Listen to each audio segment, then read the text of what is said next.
নবীর একজন সাহাবী সালাফাতুল আনসারী। সালাফাতুল আনসারী নবীর কাছে কি পরিমাণ দামি সাহাবী।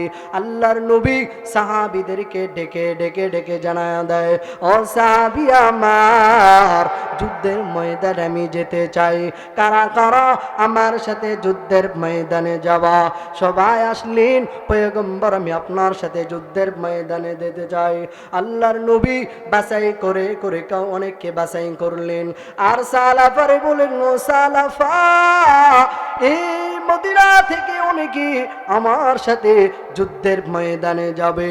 অনেকে বিবি বাচ্চা ফালা ফালা যুদ্ধের ময়দানে, বছর কি বছর, মাস কি মাস তারা আমার সাথে সফরে থাকবে।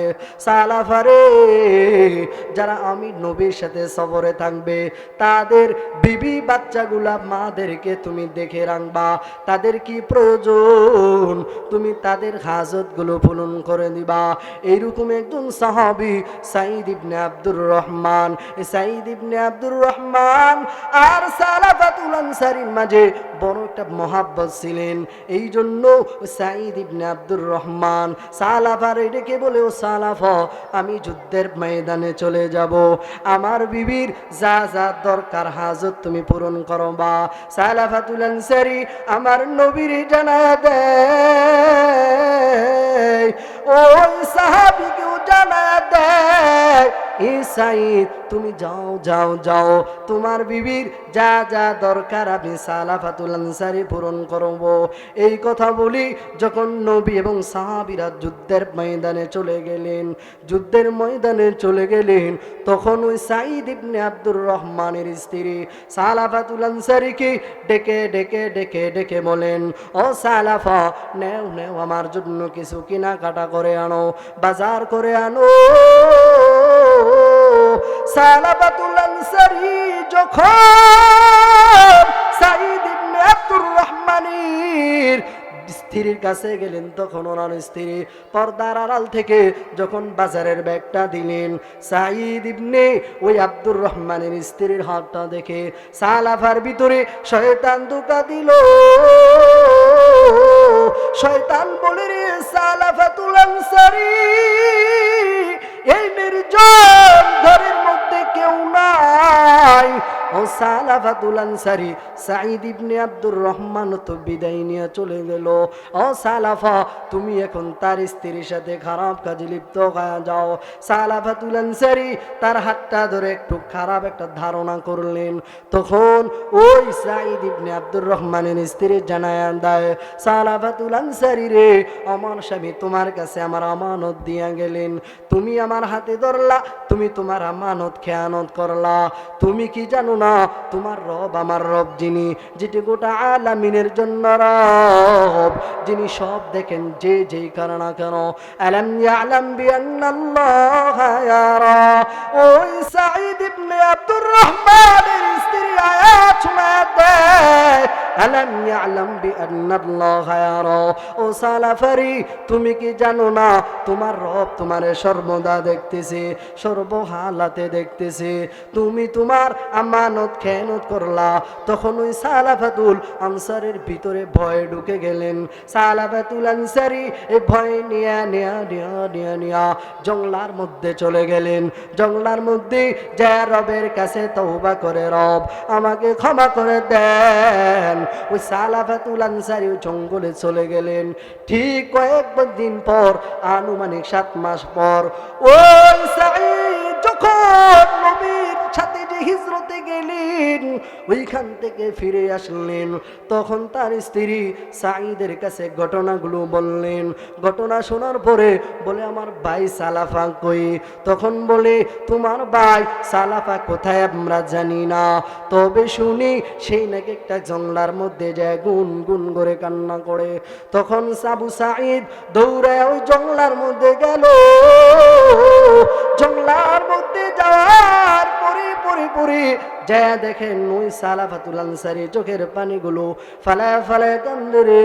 তখন সালাফাতুল আনসারীকে সাঈদ বলেন, ও সালাফা, তুমি এত টেনশন করিও না, আমিও ক্ষমা করে দিলাম, আমার বিবিও তোমাকে ক্ষমা করে দিল।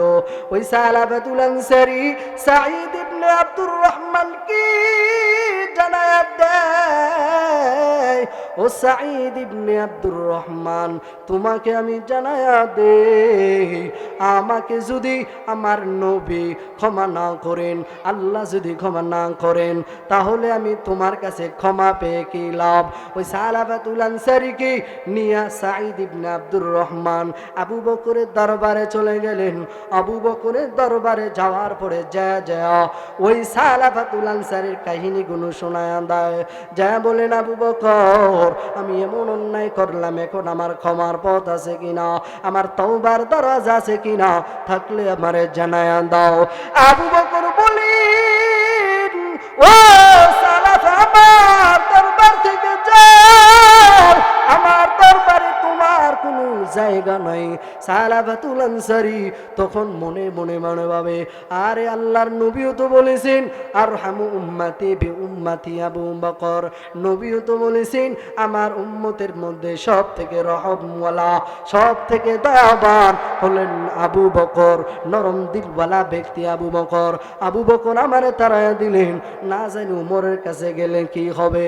তারপর সাঈদ ইবনে আব্দুর রহমান তখন সালাফাকে নিয়ে উমরের কাছে চলে গেলেন। উমরও জানায়া দেয়, এই সালাফা, তুমি আমার দরবার থেকে চলে যাও। এরকম ভাবে যাওয়ার পর অনেকের কাছে গেলেন, শেষ বেশ আমার নবীর কাছে গেলেন। ওই সালাফাতুল আনসারীর মনে বড় আনন্দ, এই জমিনে আল্লাহ যত মানুষ বানাইলেন, যত নবী পাঠাইলেন, যত পয়গম্বর বানাইলেন, সব থেকে রহম নরম দিলওয়ালা ব্যক্তি হলেন আমার নবী। মনে হয় আমার নবী আমারে ক্ষমা করে দিবে। সালাফা এবং সাঈদ এমন আশা নিয়ে নবীর দরবারে যায়। নবীর দরবারে যা চোখের পানিগুলো ফালায়া বলে, নবী আমার, আমি একটা অন্যায় করে ফেললাম, অমুক অন্যায় করলাম। নবী এখন বলেন আমার তওবার দরজা আছে কিনা। আমার নবী তখন সালাফাতুল আনসারীর ঘটনা শুনে আমার নবীও বলেন, ও সালাফা, তুমি এখান থেকে বিদায় নিয়ে চলে যাও, তোমার তওবার কোনো সুযোগ নাই। সালাফাতুল আনসারী মনে বড় দুঃখ নিয়া, মনে বড় কষ্ট নিয়া ওই গহীন জঙ্গলে যা রবের কাছে জানায়া দেয়, রব আমার, আমি সালাফাতুল আনসারী এমন অন্যায় করে ফেললাম। আবু বকর আমারে বিদায় করে দিলেন। আবু বকর বিদায় করলেন, উমরও বিদায় করলেন, আমার মেয়ে খমসানা তো আমাকে বিদায় করে দিলেন। ও আল্লাহ, আজ এই জমিনে আমার কোনো আপন নাই, আমার মাও নেই, আমার বাবাও নাই, কেউ আমার আপন নাই। ও দয়ার মালিক, এই গহীন জঙ্গলে তুমি ছাড়া আর কেউ নাই। ও আল্লাহ, তুমি যদি আমাকে ক্ষমা না করো, তাহলে তোমার একটা আযাবের মাধ্যমে আমি সালাফারি তুমি একবারে নিশ্চিহ্ন করে দাও। এরকম ভাবে সালাফাতুল আনসারী রবের কাছে গুনাহ করেছে বিদ্যু পরিমাণে, যেটা অমার্জিত, যেটা মার্জিত। এই গুনাহ করার পরে সালাফাতুল আনসারী রবের কাছে তওবা করে, রবের কথা স্মরণ আসতে আসতে চোখের পানিগুলো ফালায় ফালায় কান্দে। আল্লাহ পাক জিবরাইল আমিনের মাধ্যমে আমার নবীর জানায়া দেয়, ও নবী আমার, আপনি বলেন সাত আসমান সাত জমিন কে বানাইলেন? ও আল্লাহর নবী, আপনি জিবরাইল আমিন যখন আসলেন, জিবরাইল আমিন এসে যখন নবীকে বললেন এই আসমান কে বানাইলেন, নবী বলেন সব তো আল্লাহ বানাইলেন, সব কিছু রব বানাইলেন। ও নবী, যে সালাফাতুল আনসারী বেশি ভুল করে নাই, সামান্য গুনাহ করেছে, তবে আমি জিবরাইল আল্লাহ থেকে ওকিল হই আপনারে জানায়া দেই, আল্লাহ পাক ওই সালাফার তওবা কবুল করেছে, আল্লাহ তার সমস্ত গুনাহ খাতা মাফ করে দিয়েছেন। তখন আমার নবী সাহাবীদেরকে অর্ডার দিলেন, যাও ওই সালাফাকে নিয়ে আসো আমি নবীর দরবারে। আবু বকরও যায় না, উমরও যায় না, কারণ তারা তো সালাফারে তাড়াইয়া দিলেন তাদের থেকে। এই জন্য একজন সাহাবী নবীকে বলেন, ও নবী আমার, আমি যাই, আমি মুরব্বী, আমি বৃদ্ধ সাহাবী, আমি যাই, ওই সালাফা আমার কথাগুলো ফেলায় দিতে পারবে না। সালাফাকে আনার জন্য আল্লাহর নবী একজন সাহাবীকে পাঠাইলেন। তিনি গেলেন, যা দেখেন সালাফাতুল কান্না করতেছে। যাওয়ার পরে পাহাড়ের পদদেশে চলে গেলেন, যাওয়ার পরে কাউকেই তো দেখে না, কিরে কোথা থেকে কান্নার আওয়াজ আছে? তখন কৃষিবিদ যারা কৃষি কাজ করে তাদেরকে বলতেছে যে তোমরা সালাফা নামের কাউকে দেখেছো? কৃষি যারা কাজ করে তারা বলে সালাফা নামের কাউকে তো আমরা চিনি না। তবে যখন গভীর রজনী হয়ে যায়, কে যেন ওই পাহাড়ের পাদদেশে গুনগুন গুনগুন করে কান্না করে, কে কান্না করে জানি না, হয়তো সেই সালাফা হবে। তখন ওই নবীর সাহাবী গেলেন, যায় দেখেন আসলে এটা সালাফা। তখন তাকে সুসংবাদ দিলেন, ও সালাফাতুল আনসারী, রব তোমাকে মাফ করে দিয়েছেন, ক্ষমা করে দিয়েছেন, চলো নবীর দরবারে তুমি যাবা। তখন সালাফাতুল আনসারী নবীর দরবারে গেলেন। তখন নবীজি ফজরের নামাজ পড়তেছেন। ফজরের নামাজ পড়ার পরে দ্বিতীয় রাকাতে সূরাতুত তাকাসুর যখন নিলেন, সালাফাতুল আনসারী যখন আসলেন, দেখেন নবী তেলাওয়াত করতেছেন, আলহাকুমুত তাকাসুর হাত্তা জুরতুমুল মাকাবির। এই আয়াত যখন সালাফাতুল আনসারীর কানের মধ্যে বাজতেছে, সালাফাতুল আনসারী এই আয়াত শোনা মাত্রই, মসজিদে ঢুকা মাত্রই তিনি পড়ে গেলেন। যখন আল্লাহর নবী এক এক করে আয়াত তেলাওয়াত করতেছে, সূরাতুত তাকাসুর তেলাওয়াত করতেছে, এই আয়াতে কারিমা তেলাওয়াত করে সালাফাতুল আনসারী দুনিয়া থেকে বিদায় নিয়ে চলে গেলেন। তখন নবী সালাম ফিরানোর পরে দেখে সালাফাত দুনিয়ায় নাই। আল্লাহ বলেন, নবী এই সালাফাতুল আনসারীকে আমি রব তাকে পছন্দ করেছি, সে গুনার কাজে লিপ্ত হতে চেয়েছিল, শয়তান তাকে ধোঁকা দিয়েছে, কিন্তু ওয়াল্লাযীনা ইযা ফাআলু ফাহিশাতান আও যালামু আনফুসাহুম যাকারুল্লাহ, যখন আমি রবের কথা স্মরণ আসলো, আলাম ইয়ালাম বিআন্নাল্লাহা ইয়ারা, রব আমাকে দেখতেছেন, তখন সে গুনাহ থেকে বিরত হয়ে গেল। সামান্য মার্জিত একটা ভুলের জন্য আমি রবের কাছে এত কান্নাকাটি করলো, কারণ আমি তো রব, আমার মতো দয়াবান কেউ নাই, আমি আল্লাহ তাকে ক্ষমা করে দিলাম। কুল ইয়া ইবাদিয়াল্লাযীনা আসরাফু আলা আনফুসিহিম লা তাকনাতু মির রাহমাতিল্লাহ। আল্লাহ বলেন, হে বান্দা, তোমরা যারা নিজের নফসের উপরে জুলুম করেছো, আল্লাহ গুনাহগার বলে ডাক দেয় নাই, আল্লাহ বলে যারা নিজের নফসের উপরে জুলুম করেছে। হে আমার প্রিয় বান্দা বান্দিরা, যারা নিজের নফসের উপরে বাড়াবাড়ি করে করে করে জিন্দিগিটা কাটাইয়া দিল, রব আমাদেরকে নামাজ পড়ার আদেশ দিয়ে দিলেন, রব আমাদেরকে তার হুকুম মানার জন্য বললেন, কিন্তু রব জানায়া দেয়, ও বান্দারা তোমরা এগুলো নাও মেনে কি পরিমাণ অন্যায় করলা, নিজের নফসের উপরে জুলুম করলা। বান্দারে, তোমার গুনাহ যদি পাহাড় পরিমাণও হয়ে যায়, আমি রবের কাছে যদি বান্দার 2 ফোঁটা চোখের পানি ফালায়া ফালায়া ফালায়া আমি রবের কাছে কাঁদো,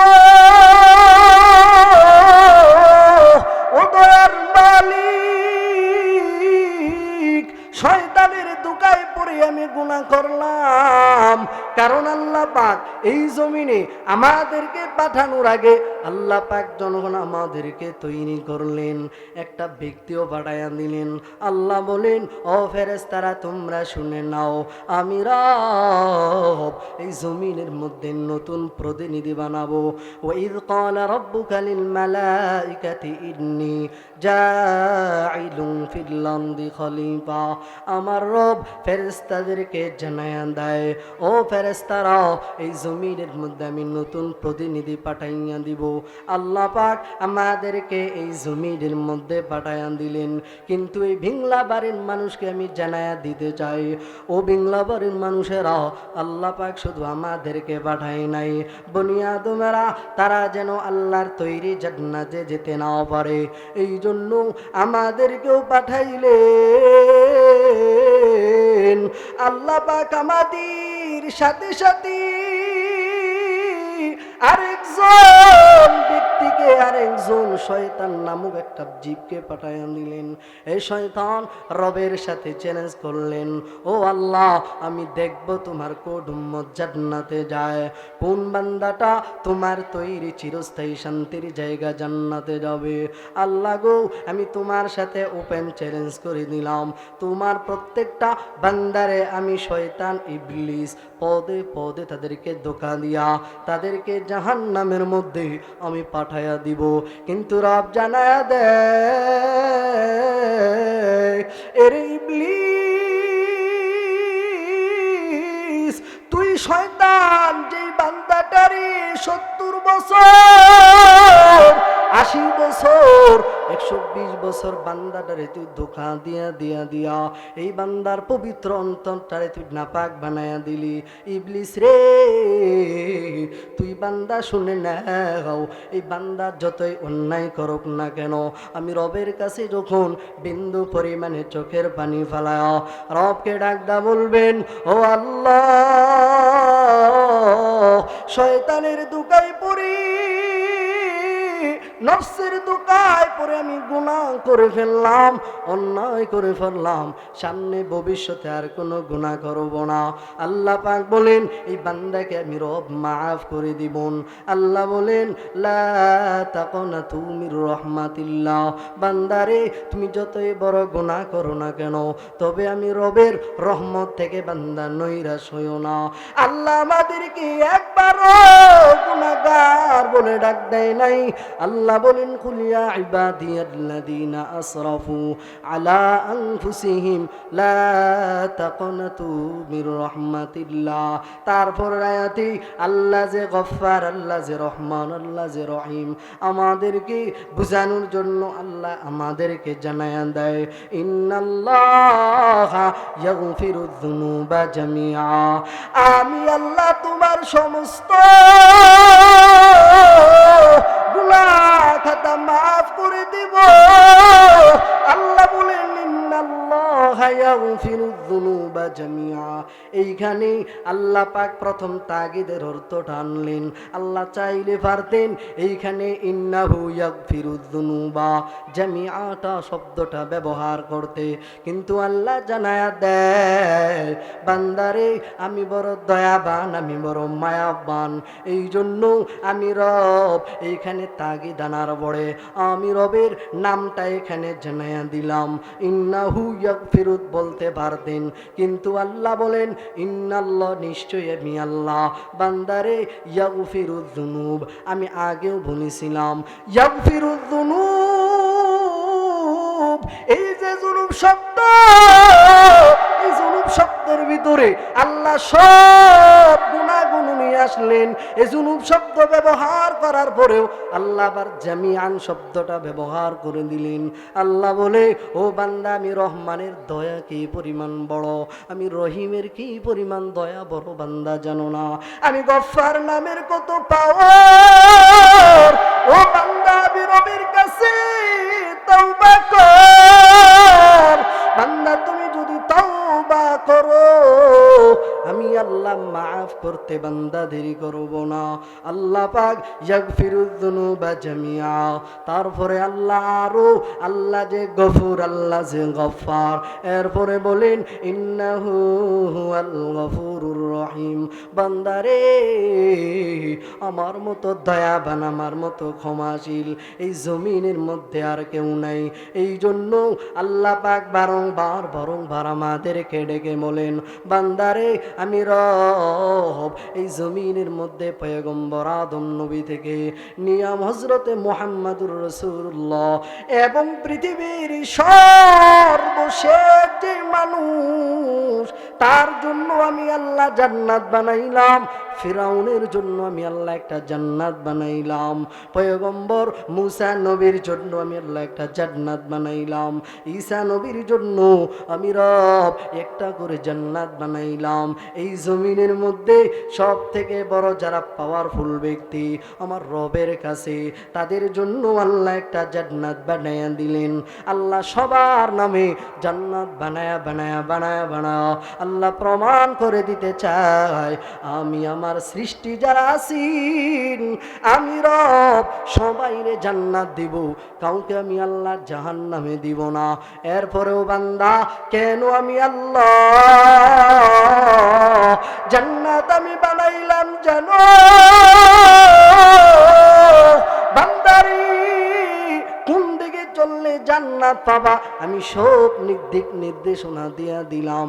এরপরও যারা শয়তানের দোকায় পড়ে বান্দা যারা গুনাহ করে ফেললা, এরপরও যদি তোমরা তওবা না করে মারা যাও, আমি রব তোমাদের জন্য জাহান্নাম রাখলাম। আল্লাহ বলেন, ও বান্দারা তোমরা তওবা করো। আমার তেলাওয়াতকৃত আয়াতে আল্লাহ আমাদেরকে জানায়া দেয়, ফাকুলতু আস্তাগফিরু রাব্বাকুম ইন্নাহু কানা গফফারা। বান্দারে আমি রব তোমাদেরকে জানায়া দিলাম, যেই বান্দাটা আমি রবের কাছে মাগফিরাত চাই, আমি রব তাকে ক্ষমা করে দিব, তার তওবা কবুল করে নিব। আল্লাহ বলেন, যারা এই জমিনের মধ্যে রবের কাছে তওবা করবে, আমি রব তাকে কয়েকটা পুরস্কার দিয়ে দিব। কে কি পুরস্কার দিবেন আল্লাহ পাক তারপরের হায়াতে আমাদেরকে জানায়া দেয়, ওয়ায়ুমদিদুকুম বিআমওয়ালিন ওয়া বানিন। আল্লাহ বলেন, যেই বান্দাটা নিজের নফসের উপরে জুলুম করার পরে আমি রবকে রাজি করার জন্য, রবকে খুশি করার জন্য রাতের আঁধারের মধ্যে তাহাজ্জুদের মুসল্লায় দাঁড়ায় দাঁড়ায় চোখের পানিগুলো ফালায়া দেয়, আমি রব যেই বান্দাটা ইস্তেগফারের আমল করবে, তওবার আমল বান্দা যদি বাড়ায় দেয়, আমি রব তাকে কয়েকটা জিনিস দিব। ওয়ায়ুমদিদুকুম বিআমওয়ালিন ওয়া বানিন। আমি রব তাকে একটা পুরস্কার দিব। সেটা কি? আমি রব তাকে ধন সম্পদ দিয়া তারে সাহায্য করব। এই দেবিদ্বারের মধ্যে সবাই চায় আমি যেন বড় লোক হয়ে যায়। এই পাণ্ডব জমিদার বাড়ির মধ্যেও সবার ধন সম্পদ তো এক না। আমার 10 টাকার মালিক, আবার কেউ 100 টাকার মালিক। সবাই চায় বড় লোক হওয়ার জন্য। আল্লাহ বলেন, ইস্তিগফারের আমল কর। ইস্তিগফারের আমল যদি বাড়ায় দাও, আমি রব তোমাকে সম্পদ দিয়া বান্দা সাহায্য করব। এই বাড়ির মধ্যে কত মানুষ বাহিরে থাকে, এলাকার মধ্যে কত মানুষ বাহিরে থাকে, কত যুবক ভাইরা মা বাবারে ফালাইয়া, স্ত্রী আত্মীয় স্বজন রে ফালাইয়া, প্রতিবেশী যারা আছে রে তাদেরকে ফালাইয়া বান্দাগুলো দূর প্রবাসে চলে যায়। দূর প্রবাসে যায় যায় যায় যায় এত পরিশ্রম করার পরে মাস শেষে বেতনটা পাঠায় 1 লাখ 2 লাখ 1.5 লাখ টাকা বাড়ায়। সবাই চায় আমি যেন বড় বড় লোক হয়ে যাই। আল্লাহ বলেন, ও গোলাম ইস্তেগফারের আমলটা বাড়ায়া দাও। বান্দারে ইস্তেগফারের আমলটা যদি বান্দা তুমি বাড়ায়া দাও, আমি রব তোমারই ধন সম্পদ দিয়ে সাহায্য করব। ওয়ায়ুমদিদুকুম বিআমওয়ালিন ওয়া বানিনা ওয়ায়াজআল লাকুম। আল্লাহ বলেন, যারা ইস্তেগফারের আমল করবে, তওবা করবে, আমি রব তারে 2 নাম্বার পুরস্কার দিয়ে দিব। ওয়া বানিনা, আমি তারে সন্তান দিয়া, ছেলে দিয়া, মেয়ে দিয়া তারে সহযোগিতা করব। এই কত মানুষ আছে রে 20 বছর হয়ে গেল, 10 বছর হয়ে গেল, একটা সন্তান হয় না। একটা সন্তানের জন্য কি পরিমাণ বান্দাগুলো কষ্ট করে, কত কবিরাজের কাছে দৌড়ায়া যায়, কত হুজুরের কাছে যায় পানি পরা আনে। হুজুর 20 বছর হইল, 12 বছর হইল, একটা সন্তান হয় না। হুজুর গো আপনি একটু পানি পরা দিয়া দেন, আমার একটা ছেলে যেন হয়, আমার একটা মেয়ে যেন হয়। রব জানা দেয়, উম্মতেরা শুনে নাও, তোমরা যদি ইস্তিগফারের আমল করো, আমি রব তোমাদেরকে সন্তান দিয়া সহযোগিতা করব। আমি রব তোমাদেরকে সন্তান দিয়া দেব যদি ইস্তেগফারের আমল করো। বান্দা গুনাহ করেছো, তো ইস্তেগফারের আমলটা বানায়া বাড়ায়া দাও। ওয়ায়াজআল লাকুম জান্নাতিন ওয়ায়াজআল লাকুম আনহারা। আল্লাহ বলেন, বান্দা যে জান্নাতের জন্য এত পরিমাণে বান্দা তোমরা কষ্ট করে দান সদকা করো, বান্দারে এত পরিশ্রম করার পরে তোমরা সবাই চাও জান্নাত, এত পরিশ্রম করো, ফকির মানুষদেরকে তোমরা দান সদকা করো, বিনিময়ে কি চাও? বিনিময়ে তোমরা চাও আমি যেন আল্লাহর তৈরি জান্নাতে যেতে পারি। আল্লাহ বলেন, ও গোলাম তোমরা ইস্তেগফার তওবা করো। তওবা করলে আমি রব তোমাদেরকে জান্নাত দিয়ে দিব, যে জান্নাতের নিচ দিয়া নহর নহর প্রবাহিত হবে। আল্লাহ বলে, ও বান্দা গুনাহ করছো, তওবা করো, বান্দারে ইস্তেগফারের আমলটা বাড়ায়া দাও। আল্লাহ অন্যত্র আয়াতে আমাদেরকে জানায়া দেয়, ওয়াসারিউ ইলা মাগফিরাতিন মির রাব্বিকুম ওয়া জান্নাতিন আরদুহাস সামাওয়াতু ওয়াল আরদ উইদ্দাত লিল মুত্তাকিন। আল্লাহ বলেন, মানুষ, ওয়াসারিউ ইলা মাগফিরাতিন মির রাব্বিকুম, মানুষ তোমরা তোমার রবের মাগফিরাতের দিকে ধাপিত হয়ে যাও, দ্রুতগামী হয়ে যাও, সাথে সাথে আল্লাহর তৈরি ওই জান্নাতের দিকে ধাপিত হয়ে যাও। বান্দারে, রবের কাছে তুমি যতই বড় অন্যায় করো না কেন, রব জানা দে, বান্দা তুমি যদি পাহাড় পরিমাণ গুনাহ করো, আমি রবের কাছে যদি বান্দা তুমি মাথাটা নরম করে করে করে করে করে আমি রবকে জানায়া দাও, রব আমি এমন অন্যায় করলাম কেউ জানে না, তুমি তো দিলের মালিক, তুমি তো অন্তর্যামী, আয় আল্লাহ তুমি জানো, তোমার গফফার নামের উসিলায় তুমি ক্ষমা করে দাও। আল্লাহ তোমার রহমান, তোমার রহিম নামের বরকতে আমার জিন্দেগির সমস্ত গুনাহ খাতা মাফ করে দাও। এরকম ভাবে যদি বান্দা নত হয়ে রবের কাছে তওবা করো, আল্লাহ বলে, বান্দা তোমার গুনাহ যদি পাহাড় পরিমাণ হয়ে যায়, সমুদ্রের ফেনা পরিমাণ হয়ে যায়, আমি রব তোমাকে ক্ষমা করতে বিন্দু পরিমাণে দেরি করব না। ইস্তেগফারের আমল আমাদেরকে বাড়াতে হবে, রবের কাছে তওবা করতে হবে। কিন্তু এখন তো আমরা গুনাহ করি, কিন্তু রবের কাছে মাগফিরাত চাই না। কিন্তু আমাদের পূর্বে যারা ছিলেন সবাই গুনাহ করেছে কম বেশ, কিন্তু তারা সাথে সাথে ক্ষমা চেয়ে নিতেন। গুনাহ করেছি শয়তানের ধোঁকায় পড়ে, কিন্তু তারা সাথে সাথে তওবা করতেন। যখন রবের কথা স্মরণ আসতো তখনই তারা তওবা করত। আল্লাহ পাক অন্যত্র আয়াতে বলে তো, গোলাম যারা আমার খাস প্রিয়, যারা আমি রবকে ভয় করে, আল্লাহ পাক বলেন, ওয়াল্লাযীনা ইযা ফাআলু ফাহিশাতান আও যালামু আনফুসাহুম যাকারুল্লাহ, যারা কোনো ফাহিশা কাজের মধ্যে লিপ্ত হয়ে যায় অথবা নিজের নফসের উপরে জুলুম করে, যাকারুল্লাহ, যখন আল্লাহর কথা স্মরণ আসে, ফাস্তাগফারু লিযুনুবিহিম, তখন তারা তাদের রবের কাছে মাগফিরাত চায়, ক্ষমা চায়। আয় আল্লাহ, আমি না জেনে না বুঝে অন্যায়ভাবে ফাহিশা কাজে লিপ্ত হলাম, নিজের নফসের উপরে বাড়াবাড়ি করে ফেললাম, জুলুম করে ফেললাম। আল্লাহ তুমি গফফার নাম, তুমি তো গফফার, তুমি তো রহমান, তুমি তো রহিম, এই বরকতময় গুণবাচক এত ওজনওয়ালা নামের উসিলায় তুমি ক্ষমা করে দাও, জিন্দেগিতে আর ওই গুনাহগুলো করব না। আল্লাহ বলে, বান্দা গুনাহ করছো সমস্যা নেই, কারণ তোমাদেরকে যে দুনিয়া পাঠাইলাম তোমরা শুধু নামাজ পড়বা, রোজা রাখবা, হজ করবা, ব্যাপারটা এরকম না। তোমাদেরকে পাঠাইলাম সাথে সাথে সব থেকে অভিশপ্ত যে ইবলিস, তাকেও পাঠাইলাম যেন তোমরা নামাজ না পড়তে পারো, যেন তোমরা যাকাত না দিতে পারো, যেন তোমরা অশ্লীল কাজে লিপ্ত হতে পারো, তাকে আমি আল্লাহ পাঠাইছি। তবে বান্দা, সে যতই তোমাদেরকে ধোঁকা দেয়, পাহাড় পরিমাণ গুনাহ করো, সমুদ্রের ফেনা পরিমাণ গুনাহ, এক ফোঁটা চোখের পানি লাগবে না কান্নার বাহানা করে যদি আমি রবকে বলো, মাওলা আমি গুনাহ করেছি, 70 বছরে 80 বছরে এক ওয়াক্ত নামাজও পড়ি নাই, একটা সিজদাও দেই নাই, 1 টাকা দানও করি নাই, আলেম ওলামাদের বিরুদ্ধে কথা বলেছি, কেউ দান করলে এটাও দেখতে পারছি না, মাওলা তুমি না গফফার, গুনাহ তো করলাম, তোমার রহমান তোমার রহিম নামের উসিলায় ক্ষমা করে দাও। আল্লাহ বলে, বান্দা গুনাহ করছো সমস্যা নাই, যেহেতু ক্ষমা চাইছস, কারণ আমি রব, তো আমি রবকে ছাড়া তো গুনাহ কেউ মাফ করবে না। ওমাইয়া ফিরুদ্দুনুবা ইল্লাল্লাহ, আমি রবকে ছাড়া গুনাহ কে মাফ করবে?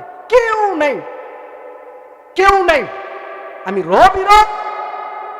আল্লাহ বলেন, ও গোলাম, والذين إذا فعلوا فاحشة أو ظلموا أنفسهم ذكروا الله فاستغفروا لذنوبهم ومن يغفر الذنوب إلا الله ولم يصروا على ما فعلوا وهم يعلمون أولئك جزاؤهم مغفرة من ربهم আল্লাহ জানায়া দেয়, ও বান্দারা যারা ফাহিশা কাজের মধ্যে লিপ্ত হয়ে যাও, শয়তানের ধোঁকায় পড়ে যারা নফসের ধোঁকায় পড়ে ফাহিশা কাজে লিপ্ত হয়ে যাও অথবা নিজের নফসের উপরে জুলুম করো, আমি রবের কথা যখন স্মরণ আসবে বান্দাগুলো তওবা করতে দেরি করে না।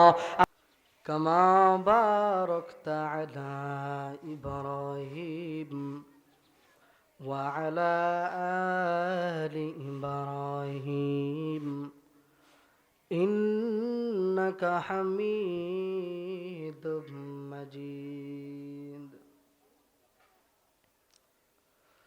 আলহামদুলিল্লাহ, পাণ্ডব জমিদার বাড়ির উদ্যোগে কবরবাসীর রুহের মাগফিরাত কামনার্থে এক বিশাল তাফসীরুল কোরআনের মাহফিলের আয়োজন করা হয়েছে।